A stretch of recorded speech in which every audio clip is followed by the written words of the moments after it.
Bana, tunaendelea na historia yetu. Siku moja Bahati ilibisha mjini. Mtoto wa kwanza wa Juma aliyeitwa Baraka alikuwa amekaa kando ya duka kubwa akiwa amechoka na njaa. Gari moja la kifahari lilisimama na kundi la watu waliojitambulisha kama wafadhili wa shirika la kusaidia watoto walimgusa bega. Walivutiwa na ujasiri wake na akili aliyokuwa nayo licha ya hali yake duni. Baada ya mazungumzo marefu na kufuatilia asili yake hadi kijijini kwa Mzee Juma, wafadhili hao waliamua kumchukua Baraka. Waliahidi kumsomesha na kumpatia mahitaji yake yote. "Nenda mwanangu," Mzee Juma alisema kwa sauti iliyotetemeka, huku akimkumbatia Baraka kwa mara ya mwisho na akimwambia, "Wewe ndiye utakuwa daraja letu la kutoka katika giza hili."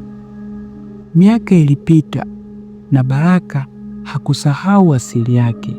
Kupitia ufadhili ule alifanikiwa kuwa daktari bingwa.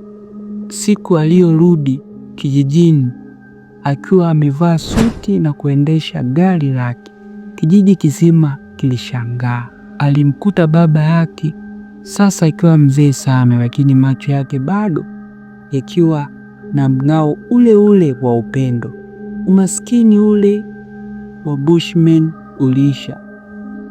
Baraka alijenga nyumba ya kisasa, akachimba kisima cha maji kwa ajili ya kijiji na kuhakikisha mdogo wake Amani na wengine hawatalala njaa tena.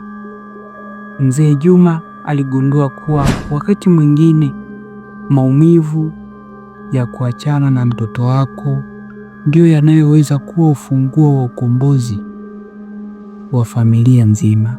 Usikose kufuatilia mwendelezo wa story hii, lakini pia usisahau kusubscribe, kushare, comment. Asante.